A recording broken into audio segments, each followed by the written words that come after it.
So tell me a little bit about yourself, Rachel. I really appreciate you coming on the show. Thank you, Dustin. Yeah, I am a lot of things. I'm a former financial advisor, real estate investor. So, my husband and I built a real estate portfolio of 38 units by the time I was 26 years old.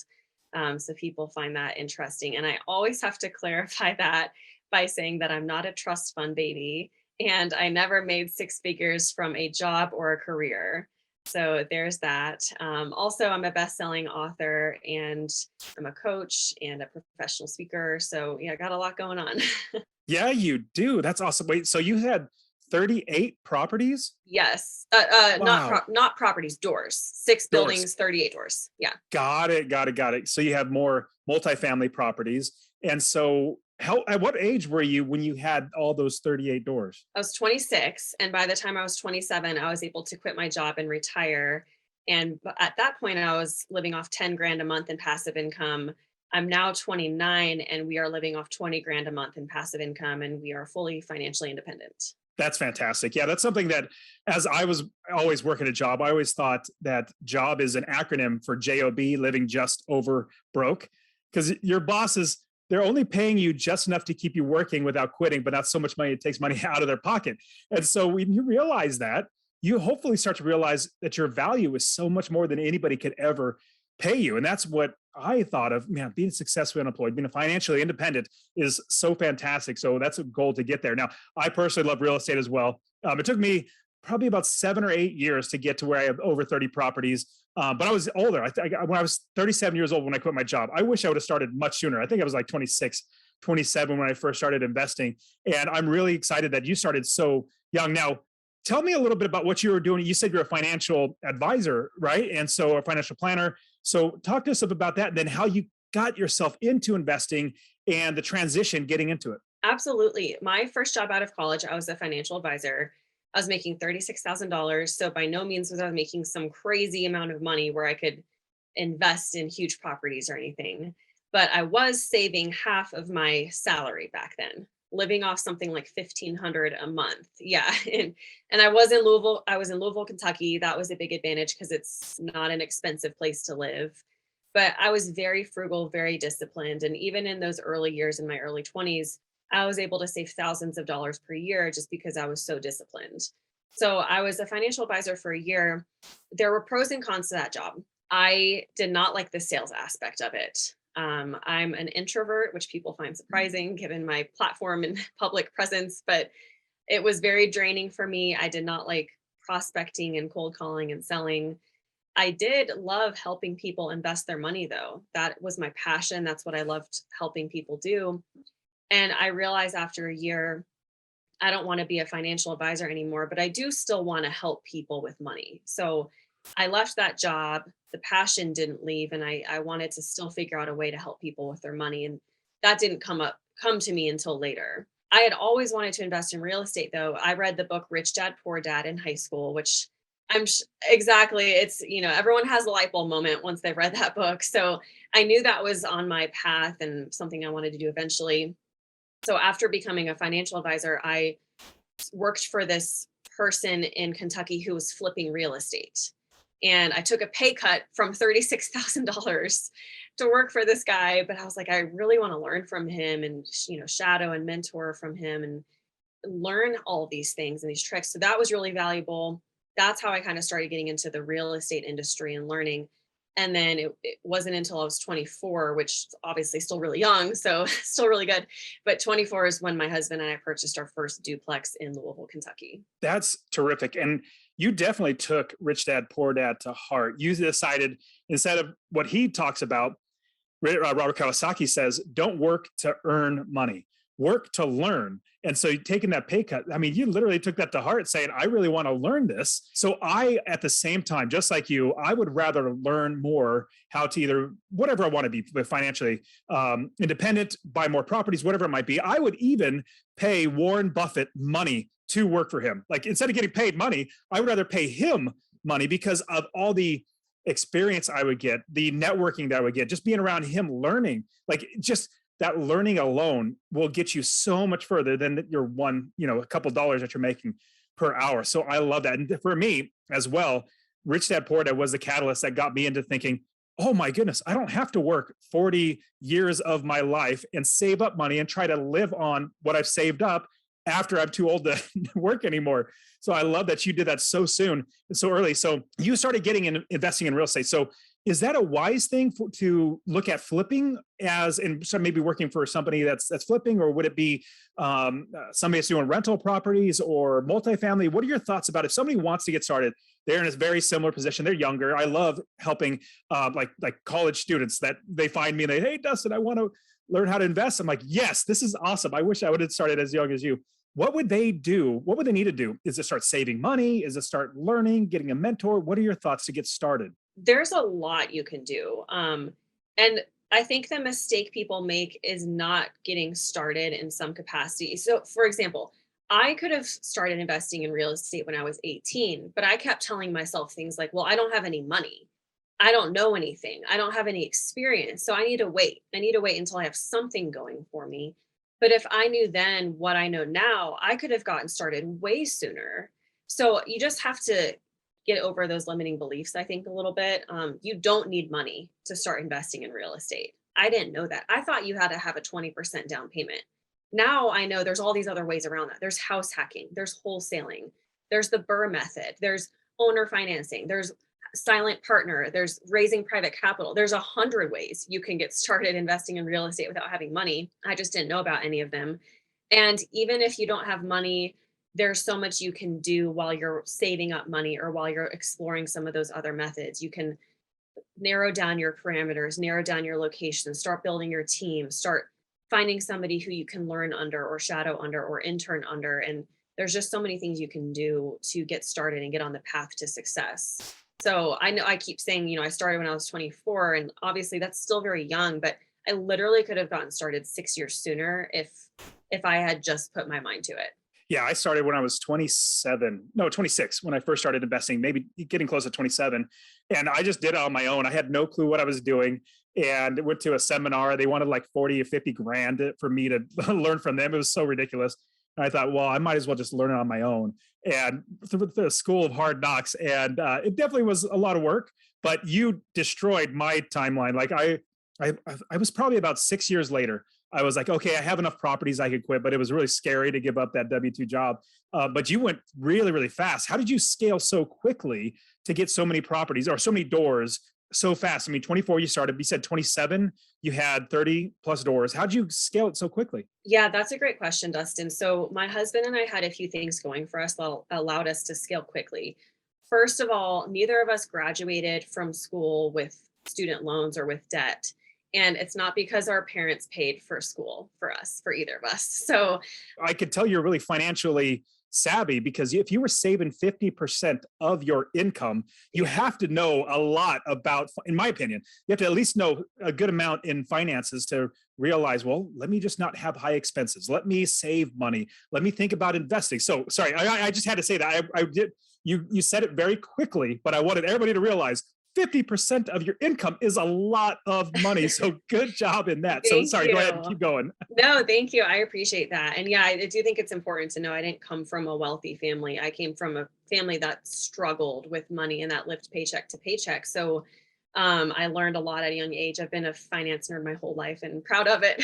But I paid my way through school selling Cutco cutlery. Have you heard of Whoa, Cutco yes. knives? You have? So some of the best knives out there. I own them to this day. But it was a direct sales job, paid my way through school, graduated completely debt free by doing that. And then my husband is a veteran, so he used his military benefits to pay for his tuition. So we both graduated debt free. That was a big advantage, not having, exorbitant student loan payments after we graduated. And that's one of the reasons we could save 50% of our income, even when we were not making a lot of money. And I didn't know Andrew after I graduated from college, but I was, again, still saving half of my $36,000 salary. So that was one thing. Another thing, again, we lived in Louisville, Kentucky. So that is not an expensive city to live in. We could keep our costs low. Also, the housing prices were low. That first duplex we found for 100 grand. And so it was a lot easier to come up with 20% down of 100 grand than 20% down of $1 million property in California, right? So that was another advantage. And then lastly, the real reason that we could scale so quickly is because I had my real estate license. And I didn't have it for the purpose of having clients. I wasn't helping people buy or sell houses. It was just for my own purposes as an investor. So I would represent myself as the buyer's agent on every transaction. For every time we would buy a property, we would deplete our savings, right? We would scrape together all of the money that we had to come up with this 20% down payment. But because I was the agent on the deal, I would get a commission check at closing, sometimes for thousands of dollars. And this money I would put towards the down payment on the next property. So you take our 50% savings rate, you take the commission checks, and you take the fact that we weren't giving into lifestyle creep, which was another big thing, right? Because it took us 9 months to find that first property. We made mistakes. We wanted to give up.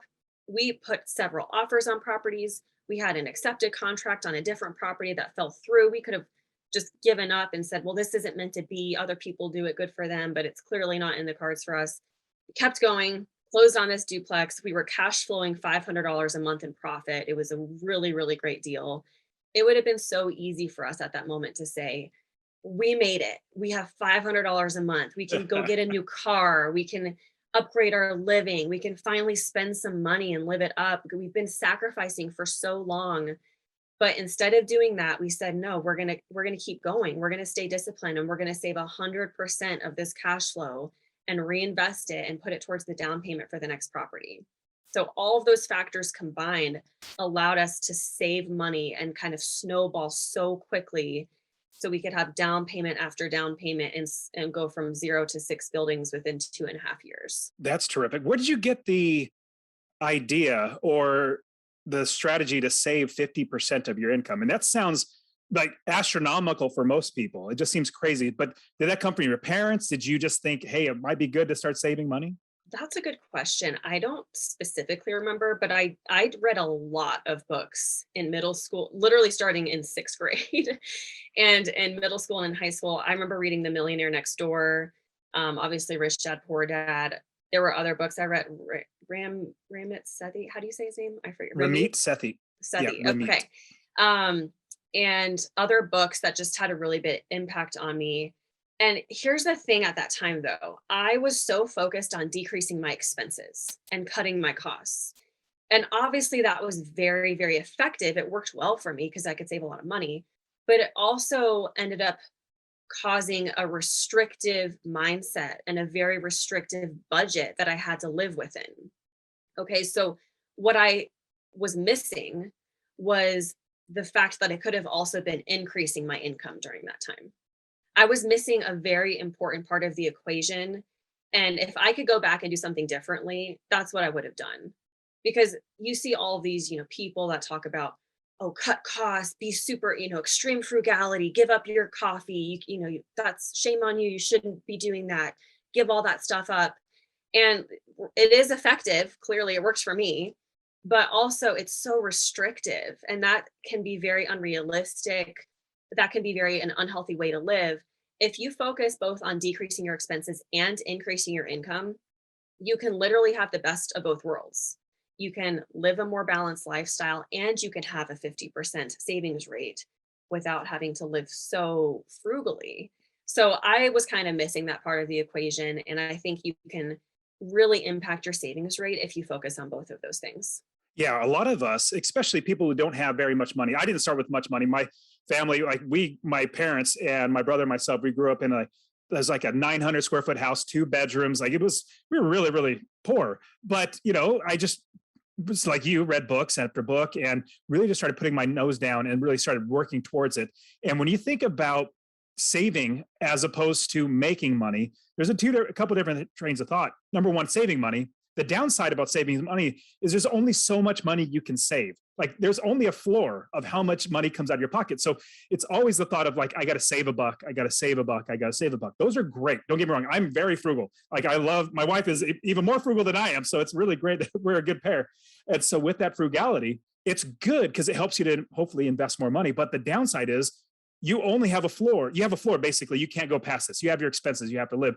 But if you change that to where you also save a buck, to make a buck. You want to make more. The sky is the limit when you start making money as opposed to saving money. So having that different mindset, what I did, talk to me a little bit about having delayed gratification, basically saying, I'm going to wait on the good things, even though like that cup of coffee every single day or that latte or whatever might be great, but maybe foregoing something like that for a short time so that when you are, let's say, successful and financially independent, then that has really, you can literally buy whatever you want now. Like, did that help? Did that play into your factor of growing your business? Absolutely. Delayed gratification is something I've always been good at doing. And I've never been interested in, fancy clothes or purses or shoes or whatever. That's just hasn't been my value. Now, things that I love are traveling and experiences and stuff. So that's been a little bit harder for me because I want to go on trips and I want to go on vacations. And so I did give into that a little bit, not as much in the earlier years, but once we did start investing in rentals and really started to have some good cash flow, we did start taking trips. But especially earlier on, I was really focused on delayed gratification. And I guess the way I would put it is it was more about intentional spending. So I would ask myself, I could spend my money on this thing. And sure, it's going to bring me value right now. It's going to bring me joy. Or if I don't, what could this money bring to me in the future? What could this turn into in 5 or 10 years from now? I tried to not make it a mindset thing where it was like, oh, I always am constantly having to give up something right now or sacrifice something right now, because that can just feel shitty, I guess. And I wanted to just have the right balance. But I think one example of this, there were some things, as a young woman that I definitely, I don't want to say like gave up, but I just made intentional choices. So with my engagement ring, my then fiance, now husband, and I got engaged. I just didn't care about having a diamond ring. And some people do, and that's fine. That's an intentional choice. That's their value, but it was not my value at the time. And I knew that I could have a 10 or 15 or $20,000 engagement ring, or I could literally have another rental property that could be Yes. bringing me in cash flow. And I was like, I'd rather have the cash flow. So I got a moissanite engagement ring and I love it. And it looks huge. And so people think I have this huge engagement ring and I talk about it publicly so everyone knows, but I love it. I love the intentional choice we made. I love my ring. It was perfect for us. And another example of that is when we got married, we did not have a traditional wedding. We spent $435. We'd been engaged for a year and a half. Again, it came down to like we could spend 40 grand on a wedding or we could have another rental property. And I don't want to make it sound like I was just wanted to have all this money or something, but it was just delayed You wanted gratification. freedom. Yeah, you wanted freedom. Exactly. Yes. Thank you. We wanted the future of what that 40 grand could give us more than we wanted Absolutely. to have this overpriced 1 day event. That's the way I saw it. Other people don't see it that way, and that's fine, but that's the way I saw it. And the compromise and kind of what we planned at that time is look, in 5 years, we can have a 5 year vow renewal and we can have a big fancy wedding then, because 5 years from now we'll be so freaking rich and wealthy that like it won't make a difference to spend 40 grand then. But right now, it's going to make a big difference what we do with that money. So for us, that's how we thought about those decisions. And that's how we try to live intentionally so that we could build and work towards the future that would give us ultimate freedom and that we could live the way that we wanted to live. My wife and I were, like I told you, we were very frugal. And now, because we've worked so hard, delayed gratification, I put off going on vacations when I was, working a job and trying to get out of that by investing, put off going on vacations, going out to dinner, other than like, something really, really inexpensive. But I realized that every penny that went to something else other than a property was another 5 minutes, 10 minutes, a year later, then I would be able to be financially independent. So I said, you know what, I'm going to put all of my effort down towards become financially independent. Sounds like you did that. Now I got to say, I can absolutely see, and because you said that you're introverted, and it's funny watching you on Instagram, and I'm very extroverted. Like that's my personality. I'm very extroverted. I hate doing anything like Instagram, TikTok, all that stuff. Like I don't want to do any of that stuff. But I've heard introverts absolutely like they're the best when it comes to either videos or not necessarily just Instagram, but like a personality that's going to be helping people, just one on one with the camera or something. Like, tell me about your Instagram and how you are growing that by helping people, number one, but number two, doing it really, really well. To like almost you make fun of yourself sometimes, which is really, really creative, as well as like make fun of other people. It's just really creative. I think you do a good job on this. So tell me a little bit about how you utilize that, because I have no clue how to use that. I probably don't want to do it just because that's my personality, but tell me a little bit about that. Thank you. That's so funny. I haven't heard that about introverts, making funny videos or resonating with people more, but that's hilarious. My Instagram is my favorite. People are so nice and it's so much fun. I just have fun with it. So, for a long time, I've always said my superpower is making the topic of finance fun and sassy and simple. And that's really what I did with my first book, Money Honey. That's what put me on the platform as I self-published this book back in 2017. And it just took off and it kind of went viral to my complete and utter shock to this day. And female millennials started reading it, and that's kind of how I built my platform, and that's what I continue to do on my Instagram. So I just do funny reels and funny memes, and I put out one today which was kind of funny, and it was me doing this silly dance, which I never dance, by the way. So I should put the bloopers out, because the bloopers of me trying to do this stupid dance was like, oh my God, this is so embarrassing. Like I kept just talking to myself and I was like, that was so dumb. This is so embarrassing. I can't believe I actually posted it. But I was like doing this silly little sarcastic dance, and it was like me on my way to order DoorDash for the third time this week, also being, a finance expert who helps millennials manage their budget better. So it's just self-deprecating humor, and kind of goes back to the point of like, hey, it's, all about intentional spending and it's all about balance. And some of the points we talked about, it's not just about decreasing your expenses, but it's about increasing your income, because if you do that, then you can order DoorDash 3 times a week and still save 50% of your income. So those are some of the points I try to make in a fun way that will make people laugh. Yeah, it's great too. And you have to be very creative to come up with quick, fast ways to relay some good information. Like you watch my YouTube videos, they're literally like me talking and talking and talking. And because I can't get it pithy, like I can't get it quick and concise. It's like 10 minutes, 15 minutes. It's just how I am. Like try to confine a 30-second TikTok video and teaching a lesson. I'm like, I can't do that. That's so obviously I'm an extrovert. Like I could fill up a room with words. So I love the way that you're able to do that, because you have to be very intentional to do that. Yeah. So what's interesting is I've talked to a lot of either public speakers or people that have like a personality on TV or Instagram or whatever. A lot of them would say, yeah, I'm actually an introvert. Introvert is just really, you would think I'm an extrovert, but I'm not. And so, yeah, that's really, really awesome. Now, I got to say, you don't sound like you're from Kentucky. I don't hear an accent at all. I ask people that because I'm so interested or intrigued by that. I'm from Louisville, Kentucky, though, which normally people from Louisville don't have an accent. It's more Eastern Kentucky, but I'm relieved to know that I don't have a hick Kentucky accent. So thank you. I have a friend, his name's Shane. He lives in Kentucky and he does podcasts and everything like that. And his accent is pretty strong. And he always has to say, how does he say it? He says, don't confuse my accent for intellect or something like that. Like Yes. I might not sound that smart, but I'm actually, somewhat decently smart. Well, that's true. And I will say y'all sometimes, and then you can tell. That's great. Okay, so when you talked to us about in real estate investing. Now, what other lessons did you learn? Anything that like, oh my goodness, like I can't believe this happened. This cost me thousands of dollars. What lessons could you learn, or did you learn that you can share with us? So many. I mean, I made more mistakes than not, for sure, along the way, and I'm sure I still do. Okay, here's a good one: is the lesson is don't be cheap, because being cheap in the short run can cost you a lot more money in the long run. Here's what we did. This was when we hired property managers. You don't do property managers anymore, because you said when we had property managers. So you don't have property managers now? We don't currently. We've been self-managing for a while, and we could have property managers. It's been easy enough to self-manage. But what happened is when we hired property managers, we were looking at different companies, and it was going to be expensive, and property management companies charge 8 or 10 or 12 or 15% of rent or whatever.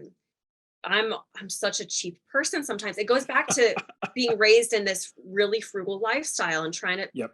pinch pennies, and that's how I was raised. So it's very much a mindset thing that I still overcome to this day. So we were looking at these different options, but there was this couple that had been working for us, and they were doing things like cleaning the property, maintenance, helping out some of our tenants, and they worked so hard. Some of the hardest workers we knew, always went above and beyond. So when it came time to hire a property manager, we thought, why don't we make this husband and wife couple employees of our company, and they can be the property managers? We can probably save some money, be a little bit more hands-on in their training, and it'll be a win-win solution. That's what we thought at the time. Okay.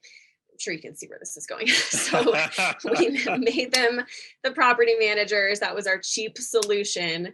And everything started off great. And then 6 months in, my husband went to the on-site lock boxes one weekend to collect the rent. And he noticed there was a lot of rent missing. And it wasn't just a tenant or two paying late, like that would happen sometimes. It was a significant amount. We found out that these two people stole $6,000 of rent that weekend. And we found out they had been squatting in vacant rooms and units in our properties for almost a year. Stole the master keys to all of our properties. So we had to spend $2,000 to get all of our properties rekeyed and all this other stuff. And it was just a complete blow because we had such a relationship with them. They'd been to our personal residence. We'd met with them. We'd given them Christmas gifts. They totally gained our trust and turned out to be complete con artists. Yep. Complete criminals. Just looking back at it, it's embarrassing to admit publicly because we were so naive. It was such a silly mistake when I think back on it, because who would do that? Who would hire some random people and not hire a professional property management company? But I say it because that's the mistake we made. And I share it because I don't want other people to make the same mistake. So that's the mistake. And the moral of the story again is, don't be cheap. This is not the place to cut corners. Hiring people like contractors and property managers and whoever else is going to be working for you is not the place to cut corners. Because if we had paid more money to hire a licensed, insured, professional, reputable property management company, and their employees had done that to us, they would have been liable for the damages, not us. I'm going to definitely go into what's the word? Like, I'm in the same boat. My first property manager, I didn't know what I was doing. This is back in 2006. I was in California, flew to Ohio, found a realtor and a property manager and put them together and said, hey, you guys both have a pulse. Let's do I'm trustworthy. So you're probably trustworthy. And so bought the house. It was going well for like the first 6 months. And then the lady, the property manager, started a business. The business started doing bad. So she started stealing from me. It was horrible because I had no clue what I was doing. But then I realized I need to hire the right people.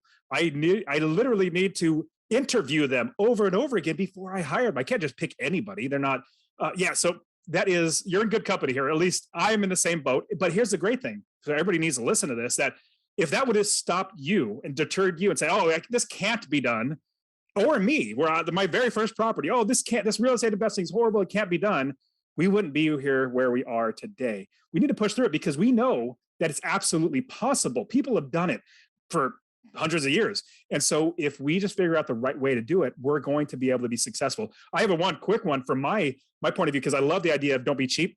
This was not nearly as expensive. I put in one of my houses a faucet, a kitchen sink, and I went with a cheaper brand. It was like $75 cheaper. I was like, I'll just put the cheaper one in there. Within a year and a half, it was leaking, or maybe 2 years. So I had to replace it again. I'm like, oh my goodness, if I would just bought the better one and had the effort to install it, I would be saving myself money. So I think that's great. Now, there's so many great things that you have on your Instagram. So I definitely want everybody to go to your Instagram to follow you, but then also watch everything that you give out and you share. So how do they find you on Instagram? Like, what's your handle? Oh, thank you, Dustin. My handle is Money Honey Rachel. Money Honey Rachel. I believe yes, I believe I do, because I see, I'm like, oh, there's Rachel again. Like, my goodness, she's prolific. I can't do any of this. Like once every couple months is when I post, let alone every day. You're doing great. Okay, Rachel, I want you to share with, other than anything from like your Instagram account, how can other people find you? Or is Instagram the best way? Instagram is great. I have a ton of fun on Instagram, and other than that, my both of my books, Money Honey and Passive Income Aggressive Retirement, are available on Amazon in ebook, paperback, and audio. And what I would love to do for your audience, Dustin, is if anyone wants to download my Passive Income Starter Kit, I will give that for free. So We don't like free listeners, things here. oh We yeah, have to. no, I'm just kidding. I'll take your Absolutely. money, but yeah. You all can go to moneyhoneyRachel.com/passive income to download that. That's fantastic. I really appreciate it, Rachel. It's great getting to chat with you more about your business. I can't wait to watch more on Instagram. Maybe get inspired on. Maybe I should start doing that. More than likely, I'm too extroverted to do that. But thanks a lot. Thank you so much, Rachel, for being on the Successfully Unemployed show. Yeah, thank you so much, Dustin. It was a lot of fun.